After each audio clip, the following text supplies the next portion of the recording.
All right guys, I am Jason Knoll and I own Fender Garage, and we're in Gilbert, Arizona with a 1971 Ford Ranger pickup truck, short wheelbase, blue on white, very cool truck. Now, to be honest, we didn't build this entire truck, so let's just get that right out up front. The truck came to us already painted, the lowering was done, the wheels were picked out, the interior was done, and it had a motor sitting in it, which was a Coyote motor, Gen 2 Coyote motor. And that's about as far as they got.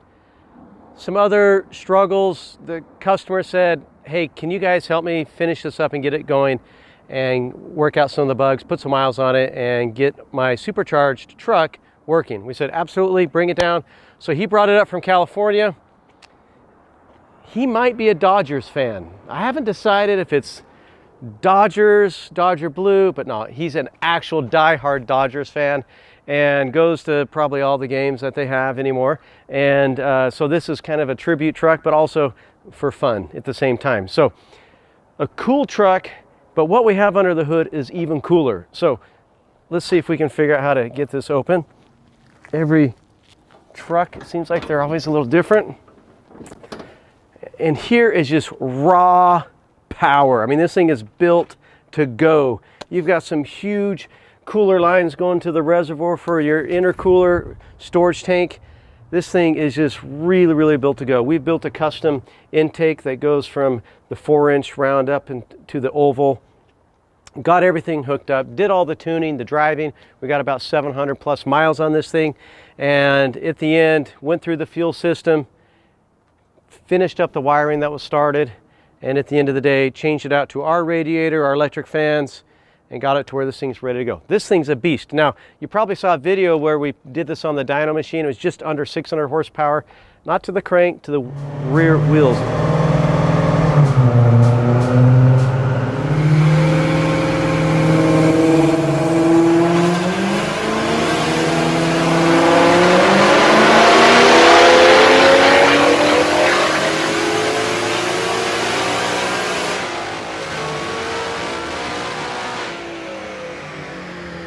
We want to go for a drive in this thing and just kind of show off what a supercharger is like to drive.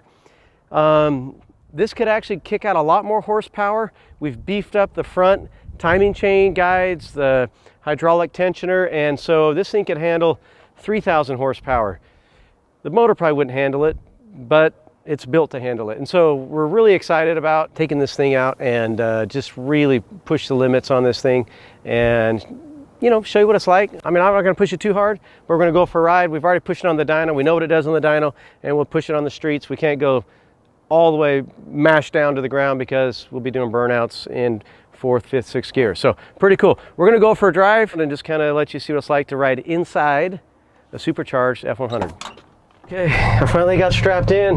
I'm not getting out anytime soon because that was a hassle. It needs a bar in the back to be really safe.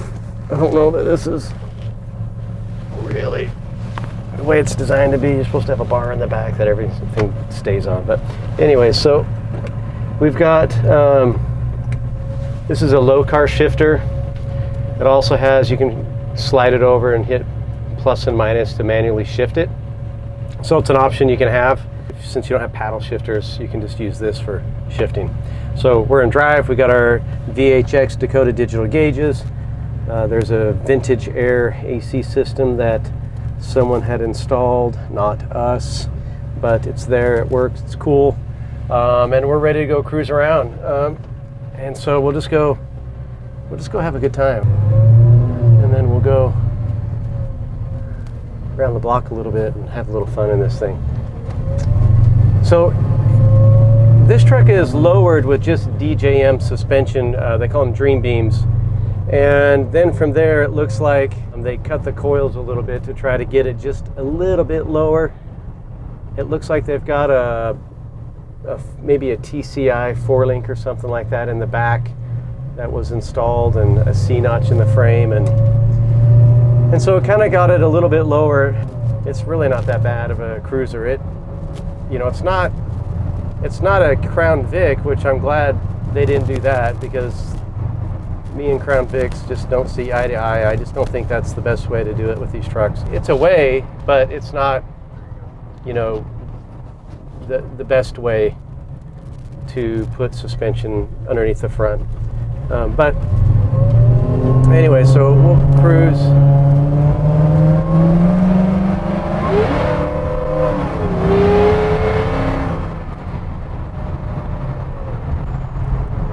It's got some zip. Whew. If that doesn't put a smile on your face, and I haven't even gotten into it, I'm just like, just cruising, you know, really keeping it simple. I don't need a ticket. That actually upset my wife pretty good. But luckily, to be honest with you, all the test driving we've done, and we've done some crazy test driving, I've never gotten a ticket. And I don't know if that's just luck or I'm always on the lookout. Jack posted a video the other day of me eyeballing the cops on a test drive, because you never know, they're always just kind of there. So with this motor, we've got the 6R80 transmission, and we are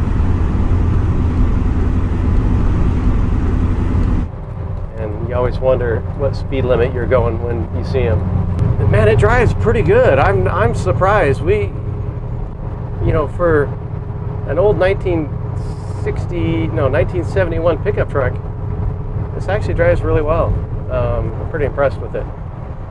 Nice driver. They're actually picking this up today. The son and his dad, I think they're on the airplane as we are driving right now, flying here from LA and taking Uber to the shop. They're going to jump in this and drive this all the way home, and hopefully they'll beat the weather.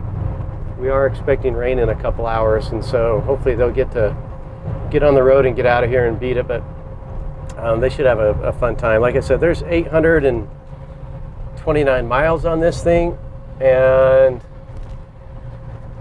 I think they should get home. I hope they get home. Turn my phone off after they pick it up. No, I'm just joking.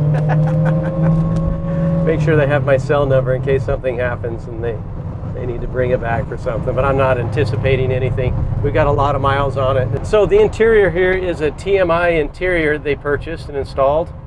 And so they got some cup holders in this little center kind of swoop up console filler panel.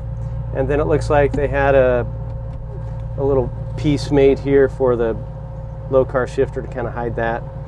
So there's no storage in it, but they have, you know, cup holders here, which is cool. And the seats actually aren't terrible. I think for the money, pretty hard to beat the value of a TMI interior.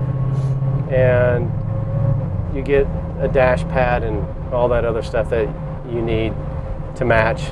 They got the blue Dodger blue stitching. They've got the blue VHX Dakota digital gauges. I mean, let's see your hat. That's not Anaheim either. No. In our family, most everyone's a Braves fan. So, but we like the Dodgers. We like to go down and check out some games in California. Oops. Somebody decided to brake real quick. And look, this thing is kind of annoying. Yeah. I think I'd feel safer without it on. It's supposed to have a little bar in the back that holds it, but nobody installed it. So we'll get on it right here. You can see what it does. We'll wait until we go a little bit.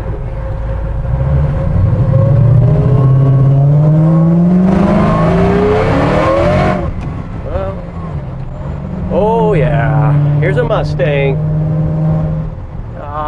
We can't even race it. Dang it. Missed chance. I've never been lucky enough that be cruising around in one of these little sleepers like this and just pull up next to a Mustang GT or something like that and give it a run for its money. That would be awesome, but I've never had that. A couple regular Mustangs that are running like a little 6-cylinder EcoBoost, but that's not even a fair comparison. The Coyotes will walk all over that stuff. EcoBoost is cool, I like them, but I don't think in a hot rod muscle car, I don't think they're the sound everybody's after.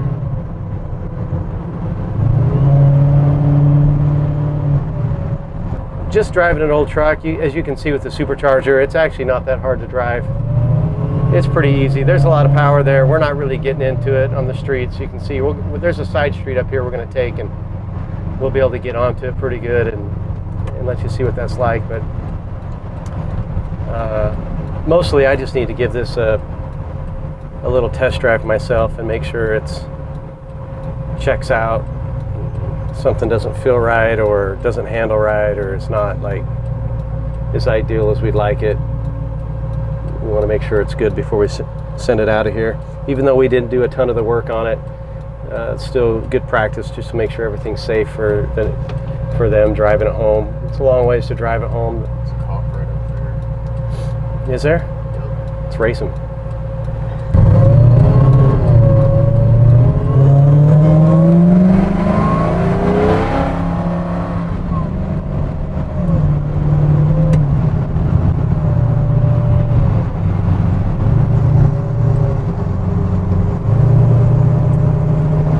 This has the 6-speed automatic transmission in it with the Gen 2 Coyote motor with the Stage 5 Whipple Supercharger, and so with the 3.875 pulley on the actual blower, and so you're probably only doing about 10 pounds of boost if I had to guess, which is not very much.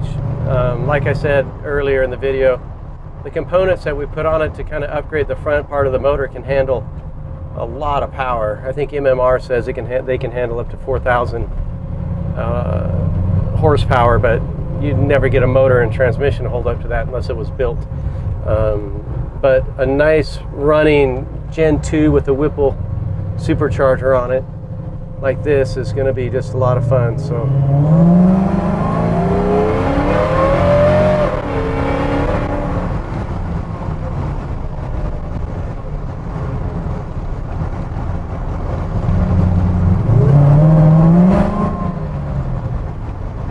our launch pad. Catch that slowly. We'll have a little fun right up here.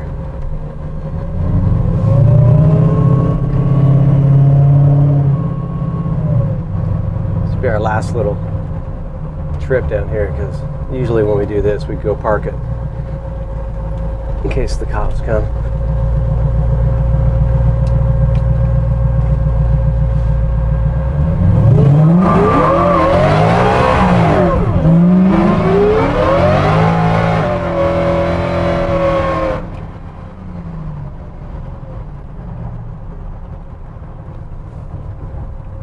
That was about a 100-yard burnout back there.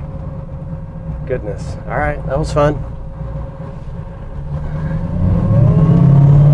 I had to pull halfway out of the throttle just to keep it under control. Then we got back in it as we got straightened around, and we kept it going, but she's pretty quick. Sweet truck, man. I'm going to hate seeing this go, man. This is fun to drive.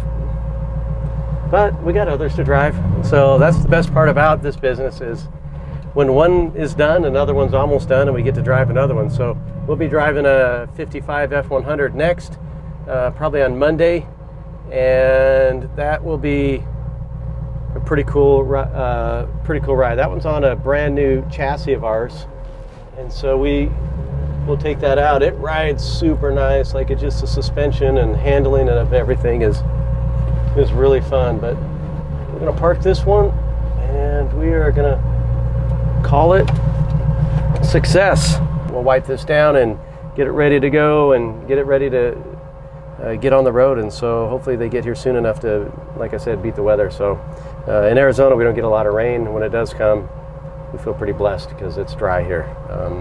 But anyways, very cool ride. Superchargers are definitely awesome. So if you're considering it, how much does it actually cost? Well, over a Coyote swap, you're going to spend roughly about $10,000 more.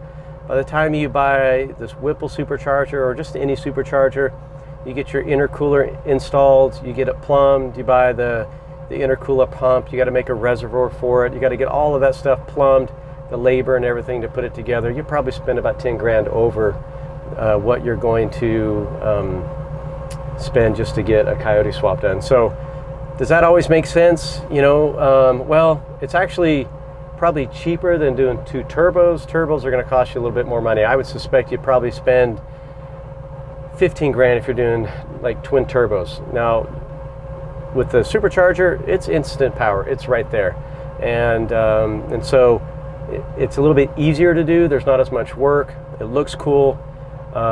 If you get the tuning done right, they're a lot of fun. And if you stay out of it, you're still going to get, fairly decent fuel economy. That's going to be pretty difficult though with the Supercharger. You're going to have your foot in the gas. You're going to be in the blower, and you're going to have a good time with it. And it's perfect to mate up to like a Coyote or an LS or whatever it is you're doing. Superchargers are great. And the question is it worth spending the 10 grand? So you're going to get roughly, 200 to 300 more horsepower putting a Supercharger on there. And depending upon your driving style and what you're using it for, it can be fun. It's a lot of money, but it's hard to get that kind of horsepower out of anything. And you're definitely not going to get something naturally aspirated that's going to give you 800 horsepower. You're going to have to add some forced induction somehow to actually increase the horsepower. So if you want to do something kind of simple, easy, pick something up that not too difficult, then it's definitely a great option. So looks like our customers for this truck just arrived. Look at that. There they are. Let's see what they're wearing. Hopefully Dodgers stuff. If they're not, I'm going to be really disappointed. Looks like blue. They got their Uber. Yes! Not Dodgers. Dodgers. Oh yeah. Dodgers head to toe. Head to toe Dodgers. All right, well, I guess we're done. And with that, we're going to turn this project over. Thanks.